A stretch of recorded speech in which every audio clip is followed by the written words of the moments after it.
we need to be movers. We've become very sedentary in our modern day times. And so just Mm. like watch a baby develop, right? Like they go through rolling, crawling, squatting, standing up, moving, running. You don't teach a baby to do any of those things. They're playing on the floor. They're doing all sorts of activities and putting their body in all sorts of positions. And then maybe grade one comes around and all of a sudden we start telling people to sit all the time.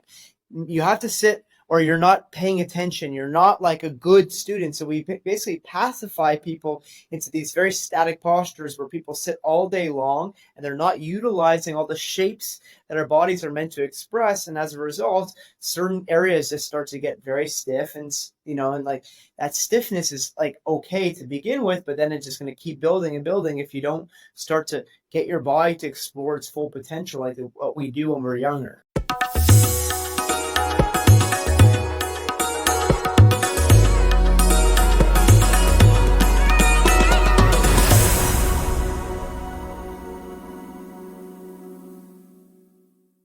In this episode, we will learn how to address the root cause of pain and teach our entire body how to move together.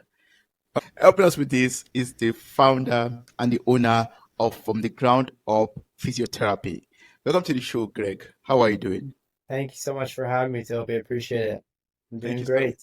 Thank you so much. I'm happy you're doing great, and I'm so grateful that you are on this show right now for a soulful conversation about pain and how to deal with pain, how to, overcome it and heal from it permanently.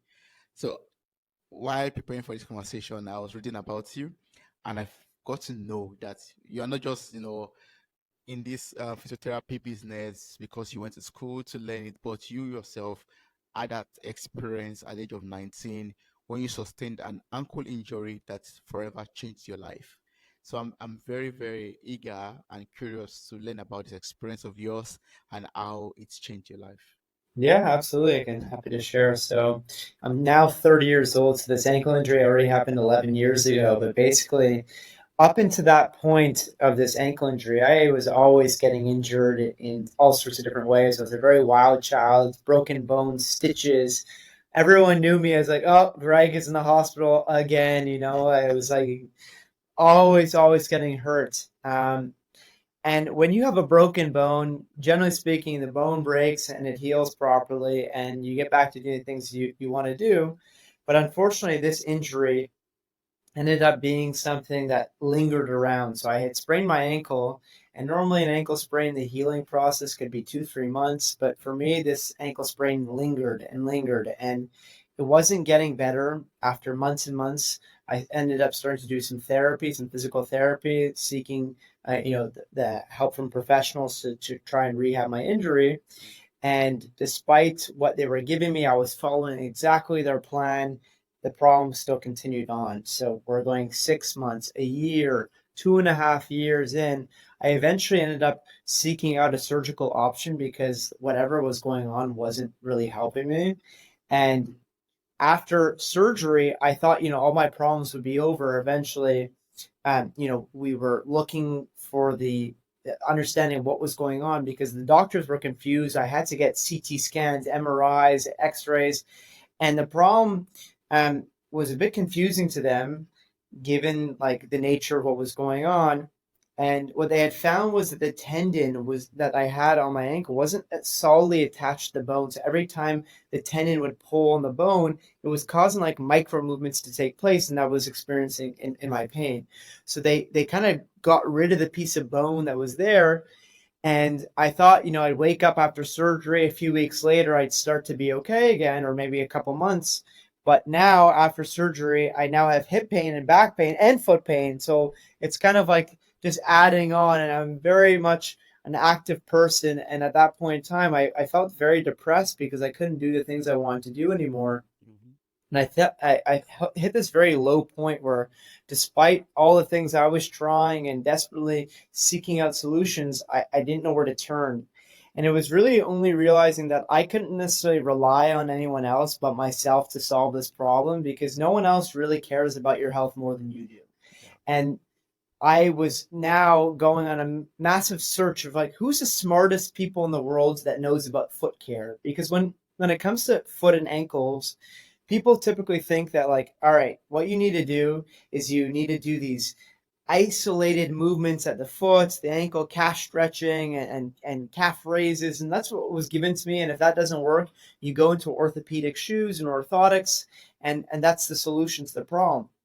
But if you came to me with a neck problem and I just gave you a brace for your neck, and I just said, okay, well, let's say, Toby, your neck pain is going to be fixed with this brace, you'd obviously look at me like I'm a little crazy. Like, wait, aren't you going to give me like some exercises to understand how my neck works with the rest of my body?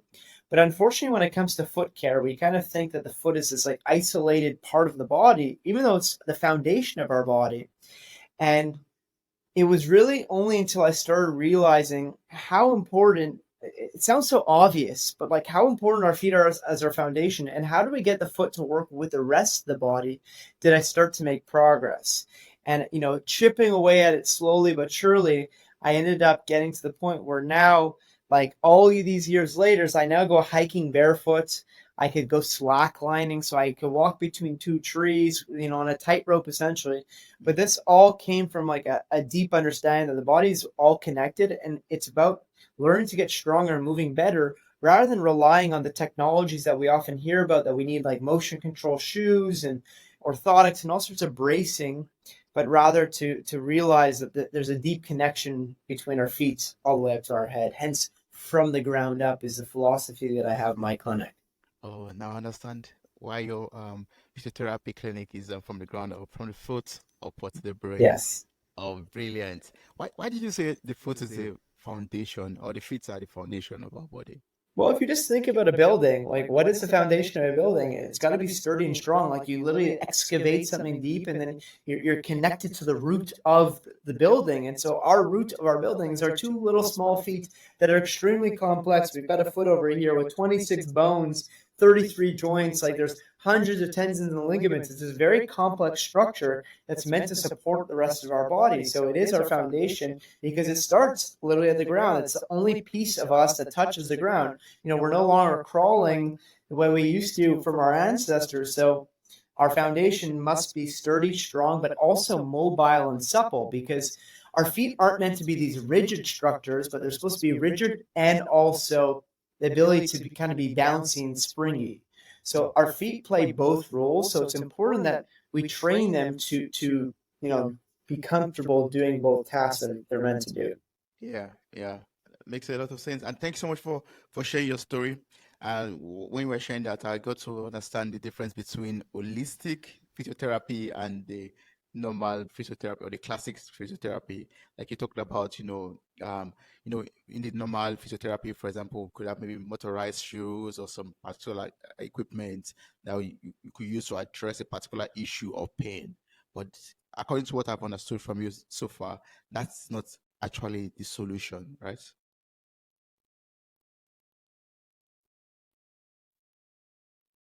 Oh, can you hear me? Yeah, Oh, sorry, we cut out for one sec yeah, there. it froze for a I minute. I'm hear so you sorry now. for that. Yeah, awesome. So I was just asking about, so uh, why would you say we should prefer or go towards the holistic approach when it comes to physiotherapy?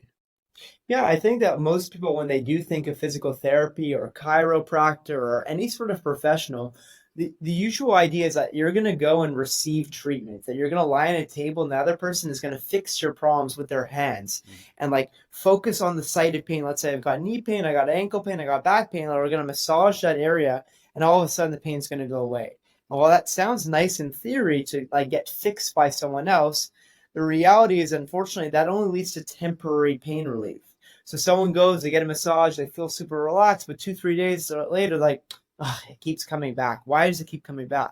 Because if you lie on the table, you're not mimicking the demands of real life, which is to be upright against gravity. And so the whole process of physical therapy is to be physical, to change our movement patterns, to teach the whole body to work in unison so that no part gets overworked. And typically when people have pain, it's just one area that's just being like, hey, I need some help here. Mm. Not everything is showing up to the party, and we need to basically teach all the parts to connect better together so that everything works in harmony. Ah, okay. And I guess that is why a lot of people are dealing with chronic aches and pains nowadays because we are trying to like go some other ways that our body is not really accepting, Yeah, because basically. they're trying to impose their will on you. And again, like while it feels good to receive treatment, the reality is we need to be movers. We've become very sedentary in our modern day times. And so just Mm. like watch a baby develop, right? Like they go through rolling, crawling, squatting, standing up, moving, running. You don't teach a baby to do any of those things. They're playing on the floor. They're doing all sorts of activities and putting their body in all sorts of positions. And then maybe grade one comes around and all of a sudden we start telling people to sit all the time. You have to sit or you're not paying attention. You're not like a good student. So we basically pacify people into these very static postures where people sit all day long and they're not utilizing all the shapes that our bodies are meant to express. And as a result, certain areas just start to get very stiff and like that stiffness is like okay to begin with, but then it's just going to keep building and building if you don't start to get your body to explore its full potential like what we do when we're younger. Yeah. Yeah. So I mean, it's very important for us to keep on moving our body and keep on, yeah, exercising it, working it out as it's meant to be, basically. Yeah. But can you teach us what to do? Maybe there's some little skills, little things that we could do to teach our body to keep on moving the way it's supposed to be, to move together. For sure. So I think one of the first things to realize is that we need to feel our feet and we need to feel the ground. And I'm a big advocate for a lot of my clients to spend more time barefoot or Mm-hmm. in like minimalist or barefoot like shoes. So just from a standpoint of like an audience here. So if we're looking on YouTube, what I'll describe is the idea for most people is that they put their feet inside a very maximalist shoes. What I mean by that is that they have a lot of technology. And like when people hear, oh, I have good shoes, they think the more technology, the better. So this idea of wearing like an Asics or a New Balance or a Nike, all shoes that have motion control and arch supports, and like, yeah, I've got a good shoe, right? Mm-hmm. But the reality is when I put my foot inside a shoe that has all this technology, well, I stop relying on what I was born with. For hundreds of thousands of years, we have never relied on this fancy technology shoes to support our body. And when we start to do that, what ends up happening is our feet become a little silly. They become dumb because they're just relying on these shoes. And so one of the problems with typical modern day running shoes, if we think about like a high heeled shoe that's like a triangle, like right? To a lesser extent, typical running shoes are tapered at the toe box, meaning that they kind of compress your toes to be less spread out than they are when we're born. So if you look at like a tribe, in the Amazon forest or somewhere in Africa where they've never had contact with human beings, you see these thick, wide feet. And look at babies, thick, wide feet. Or not so thick yet, but they're cute and they're spread out, right? Okay. But then we start to shove our feet inside of shoes that basically compress our toes that also don't have any flexibility and also have like a heel. So imagine a high heeled shoe. Why does someone like to wear a high heeled shoe? Because it accentuates curves, right? Mm. So let's say a woman wants to wear high heeled shoes, so it's going to pop things, right? Yeah. But if you're wearing even a half inch, well, what does that do to our body? It throws our body out of alignment. And so all of a sudden, our feet are squished together, there's no flexibility, and our feet are out of alignment, our whole body becomes out of alignment, then that's a simple thing that, wait, if I just go barefoot more often or I go inside of shoes that promote barefoot like conditions, then I could start to connect to my body better. So that's a huge thing that I promote to people as a very simple thing that they could do in order to get started on this journey towards becoming more connected to themselves. Yes, yeah. So they're like some particular kind of, like I know from friends around me, they say moving towards this kind of shoes with that looks like as it feels as if they're walking barefooted, but you're not walking barefooted. It's like this. I don't know what their names are basically, but Yeah, so there's a lot of different brands that exist. There's a lot in Germany. I think there's something called Be Nimble or Joe Nimble, but mm, there's Vivo Barefoot out of the UK. There's Zero Shoes. There's tons and tons of brands that exist that are out there that basically all a shoe is meant to do is protect your foot, but not impose on your foot. Yes, I don't want to get glass stabbed on my foot. That's why I wear a shoe. Yeah. But I also don't want something that blocks all movement from taking place. So if you think about like a cast, for example, what does a cast do when you're broken, have you a broken arm? It kind of immobilizes things to let things heal. Hmm. But after I'm out of a cast, well, my arm is very stiff. I can barely move it and I lose all my muscle. Well, if we're inside of shoes that basically cast our feet, well, then essentially we're going to be losing all the muscles of our feet, our foundation, and we're also going to create a very stiff foundation. And so all of a sudden now our backs start to overwork because they don't trust our feet to do their job like they're supposed to. Mm. So yes, a huge element is just connecting back to our roots and back to our feet in a way that like traditional technological shoes kind of um, dampen or disconnect us from our foundation. Ah, yeah. Okay. I mean, permit me to digress a little bit, but we are talking about walking barefooted or wearing zero shoes or barefoot shoes. Um, Growing up, I got to learn about, people saying early in the morning when the dew is still fresh on the grasses, you should walk on the grasses barefooted.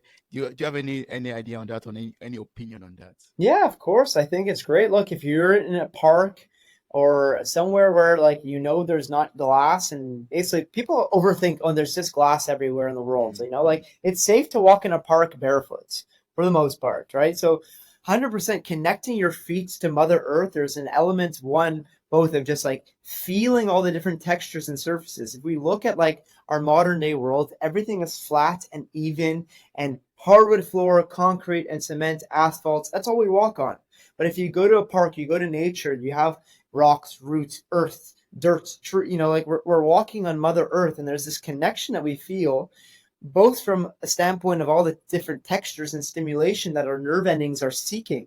Our hands have lots of nerve endings to be able to detect texture. yeah. Our feet are the exact same thing. And so that helps to optimize and guide proper movement when our feet are feeling all these different, are getting stimulated. And so many people's feet today, they're like, they're like in rubber gloves. They're so soft and sensitive, and it actually has a huge impact on the rest of the body because if our feet are overly sensitive, the rest of the body becomes overly sensitive because it can't just relax into the ground. Mm, And then there's this idea of like energetics, right? We are energetic beings. If you measure my heart rates, you are measuring my EKG, the electrocardiogram, right? Well, from that standpoint, if we never connect our feet to the ground, well, we actually could um, there's like interesting studies showing that when you connect your feet to the ground, your inflammation in your whole body goes down because we're just kind of um, rooting ourselves back to the ground or grounding ourselves. That's what it's called. It's like when a plane is up in the sky, they often ground it after it's back down as a means of discharging excess electric energy. And this is kind of the same thing with us. And so I think it's very interesting from multiple standpoints, from the sensory standpoint, from the electrical standpoint. But it's so obvious. Like I don't have to make so many arguments. This is where we were born, and so as much as possible in our lives, we should be barefoot, or if not barefoot, in barefoot-like conditions with shoes like this. mm, yeah. And that thing when it comes to faith is that I've seen pictures of people drawing like different parts of our organs and how they are connected to our feet. Is that true? Is that really? I look. I'm not fully aware of all the traditional Chinese medicine like Mm, connections, but I'm all for realizing that there's an intelligence to the body that we don't fully understand and can't be measured by traditional science. But I think these practices have been done for thousands of years in different cultures, and so I think it's very arrogant for us to discount these things without realizing that there's so much that we don't understand. yeah. I mean, there's a lot to still explore there. I For think sure. I have to work on that also myself. Yeah. So now, I've been living my life for a long time, maybe wearing the wrong shoes, and I'm maybe trying to recover from all of these chronic pains and aches that I have. But my goal, Greg, is to be able to move my body like a kid again, to be able to be agile again. What do I have to do right now to be able to get to that goal? So, first things first, I think part of us realizing that That is a wonderful goal, because a lot of times people want to get stronger and more muscles, and I think I'm all for that, but it's always the how in which we go do that. Mm, If we go and spend all of our day sitting down and then we go to a gym and we're very robotic in the way that we move, just these linear movements, squats, deadlifts, things that don't involve rotation and movement of our spine, mm, then we're going to start to become very good at what we train. mm, So if all of it starts with an intention of moving like a kid again, well, why don't we study what kids do? mm, They play games. They're springy. They include jumping as part of like their natural way of being. And I think one of the most amazing things that you could start to do is just start to train like a kid, like crawl on the floor, do rolling activities, be outside more with your training so that you're playing more games. The other practice that I like, and I think the best way of explaining this is maybe through a visual, but it's a practice that I've been doing for the last 3 years called rope flow. So rope flow is not about skipping rope, not jumping through rope, but rather imagine I've got a rope in my hand mm. and I pass it like a figure of eight on both sides of my body. Yeah. And so you'll see that my body kind of looks like a belly dancer in the sense that I get one shoulder going lower and then one shoulder going higher. And I could do Mm, all sorts of different patterns with it, but it kind of looks like more martial arts, but with a rope, like a nunchucks almost. And mm. it's very easy because it's a very light rope that I use. But that's an awesome practice to start to explore 3D movement. And that's the key, is training in ways that explore the spinal engine, or this concept that instead of being always core tight, squeeze, squeeze that you hear in the gym, Yeah. actually letting go and chasing stability through mobility. So instead of always squeezing, the only time I really like to squeeze things is if I have weight on my back. And even then, I'm not the biggest fan of compressing my spine.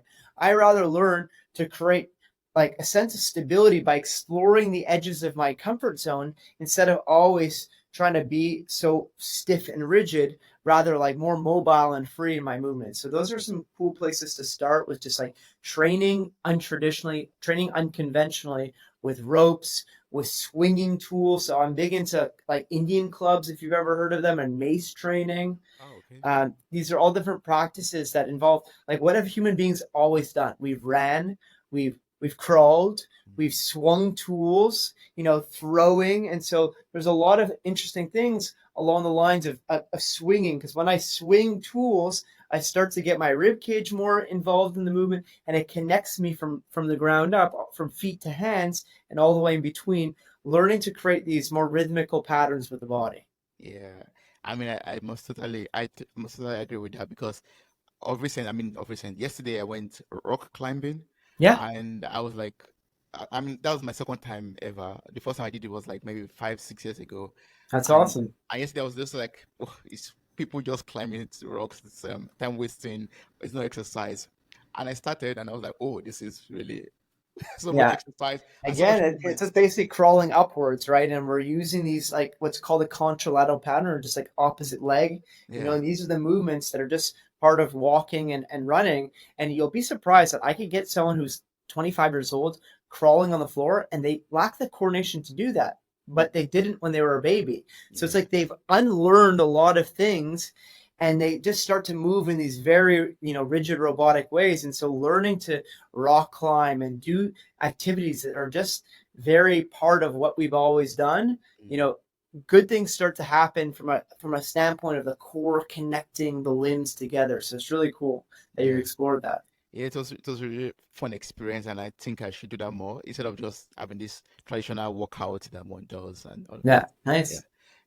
Do you also have any experience with yoga, for example, when it comes to getting rid of chronic pains? Does any kind of yoga movement helps also? I believe more in sequencing of movements than necessarily just static stretching. I think sometimes, like, I'm all for people doing movement practices that they enjoy and bring them peace Mm, and connect themselves to their body. Yoga's done barefoot, it's great.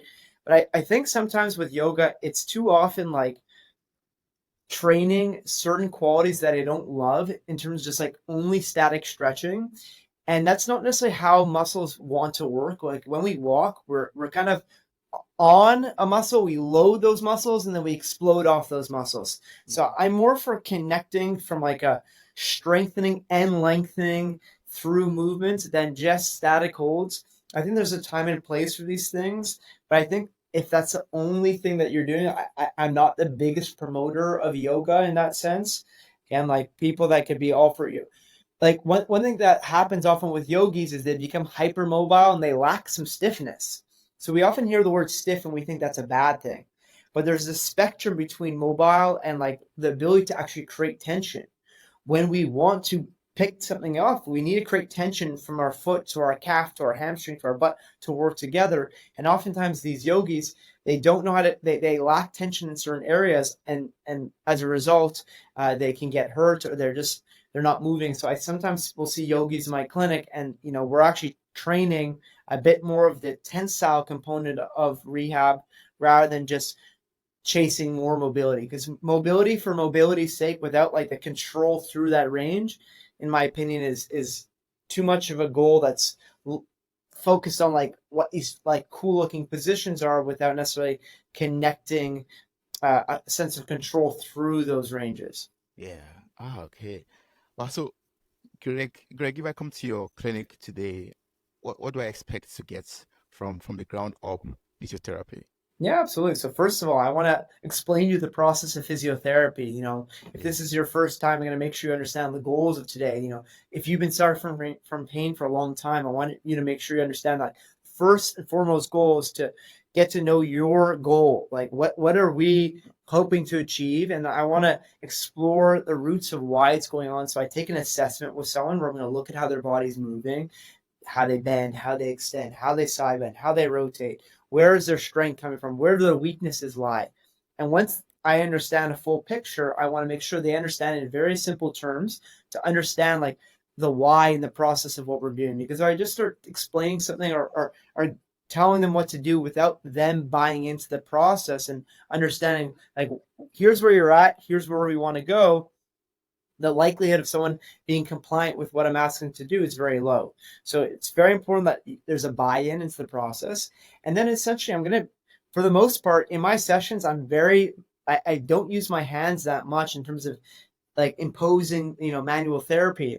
There's a time and a place and it's one tool in the toolkit, but most of my session is just movement. So I'm teaching someone how to stack their body. What that means is I'm teaching them how to get like on one leg and organize their body in a way where all the muscles are going to like kick on.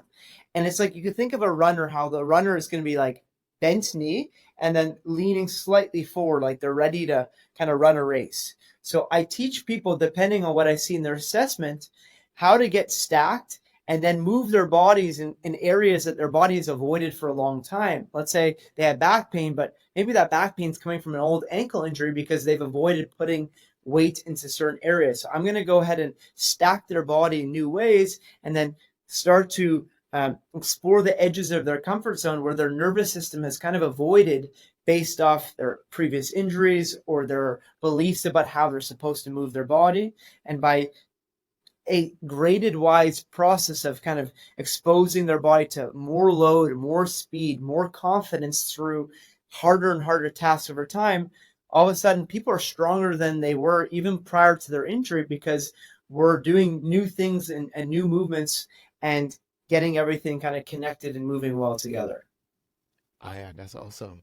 And is it like a kind of mentality I have to bring along with me so that all of this can work, or I can just come as I am and the process Well, is going to work it for all me? depends on the resistance of that person. So if they believe, this approach sounds like out of the box, well, Mm. unfortunately, it sounds out of the box because so much of the therapies that we're given are these short-term, quick fix solutions. Where like, just get cracked, cracked, cracked, and boom, go on your way. But again, your body is smarter than that. And like, why are you crooked, right? And the moment you get cracked into a perfect alignment, well, your body's going to go out of that if it doesn't learn how to sustain these positions. So Mm. the key thing is like learning to be fluid and strong and the mentality is all depend on the individual in front of me. So I need to get someone to buy in, like we talked about, in a way where they're empowered to take ownership in this process. Like I said, when it was my pain, like no one cares more about my pain in my body than myself. And so I'm here to to be someone's guide. I'm not here to fix them. I'm here to like show them the way that I went through and that many of my hundreds and hundreds of clients have gone through, which is to, learn to start getting stronger, more mobile, and having the whole body connected in a way where not one part is taking on all the load. Yeah. Oh, awesome.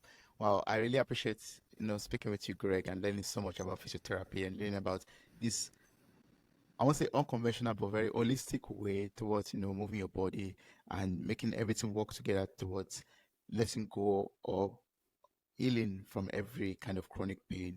Yeah. But one more question before I let you go. Yeah, of And that course. question is, in this day and age, we see it a lot. And I don't know if you have some quick tips that you could give to us to help us, exercise a little bit, mix things up a little bit so that we don't end up having back pains from Yeah, sitting. absolutely. Yeah. So this is gonna again sound unconventional in my way of describing this, but if we were to go to, 10 years ago, I visited India, okay? Mm, And in India, I saw people that were 80 years old that could do an ass to grass squat, meaning they could fully sit down and be in a position like that. Where, like, imagine, we're in the forest and you're going to the washroom to to take a poop in the woods. mm, What would someone do? They would squat all the way down, right? Now, if I asked most North Americans or Westerners in Germany or Canada that are 30 years old to do that, they probably wouldn't be very comfortable holding that position for very long, or they wouldn't be able to do it. But the reason why I mention this is, what is the position of someone's back when they're in a full squat position? Their spine is rounded and relaxed, a little bit slouchy, right? But what have we been told our whole lives? To sit up straight, to stand up straight, to keep our shoulders down and back into these positions where we're creating a lot of tension, actually. Like, look how good my posture is, or maybe not. Because if I'm sitting like this, mm, holding myself, well, that's the equivalent of me squeezing my hands all day long like this, right? But if I just learn to relax my body and just sigh and give myself my low back permission, just relax, all those muscles could finally let go, because when we hold ourselves like this, we're constantly creating tension. So slouching is not the devil that we've all been told, because if you watch like a child play on the floor, they flex their spine. But we've been ingrained in the yogi world to kind of keep our back straight all the time. And so it's part of like spending more time on the floor, taking more time to be in a squat position. Maybe you need to elevate your heels. Standing up sometimes while you're working, changing positions more frequently is definitely part of the solution. But when you are sitting, give yourself permission to relax over here instead of this need to always be in this like, oh, I need to make sure other people see I'm in a good posture right now. Because right now I can feel my back engaged versus here, well, we talked about the idea of squatting as a relaxed position. So I want to relax when I'm sitting. I also relax when I'm sitting. I don't pay attention to sitting 90 degrees or something, or Yeah, just fine, usually relaxing. relax. Wow.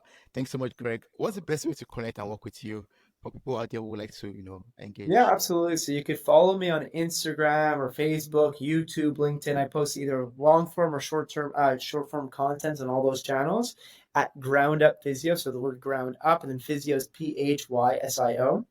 And just to mention, I also have a program available that's online, teaching the exact same system that I teach to my one-on-one clients, that I packaged together into like a daily program that people could do in the comfort of their own home. So if they're dealing with foot pain or back pain, whatever types of pains they're aching with, it's going to take you through the stepwise process that I teach my clients of how to rebuild your body from the ground up, that you could do, that's going to focus on learning full body holistic movements rather than this isolated approach. So if people are interested, they could go to my website and I can make a discount code available for your listeners. Yes, sir. We could put that in the show notes for them, because I think it's really important for people to realize that there's hope out there. And sometimes, yes, this is an outside of the box approach, but that's kind of what's always changed the fabric of humanity, has been the outside of the box thinkers. And when I was dealing with my pains for many years, I tried all the traditional things. So like you, I have been there and I know what it's like to go through some types of movements that are very like It's like too robotic, too isolated, and not really connecting the body. There's better ways that are out there, and I've gone through the process of kind of vetting out the solutions which work and which don't.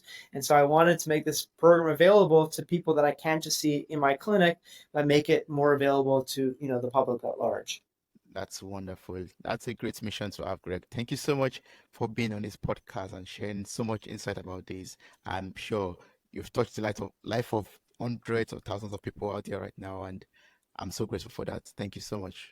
Thanks for having me, Toby.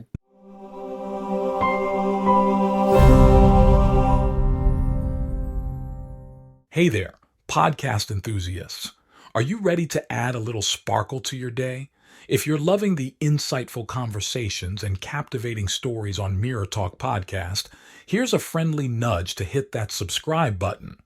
By subscribing, you'll never miss out on the empowering messages and thought-provoking discussions we bring to your ears. But wait, there's more. We're all about spreading positivity and inspiration, and you can be a part of it too. How? By sharing the love with your friends and family. Share this episode with your loved ones, and let's create a ripple effect of empowerment and growth together. And hey, if you've been enjoying what you hear, why not take a moment to leave us a glowing 5-star review? Your feedback fuels our passion to keep delivering content that resonates with you. So hit that subscribe button, share the love, and leave us a review. Let's keep the conversation going and spread the Mirror Talk magic far and wide. Thanks for tuning in, and remember, your support means the world to us.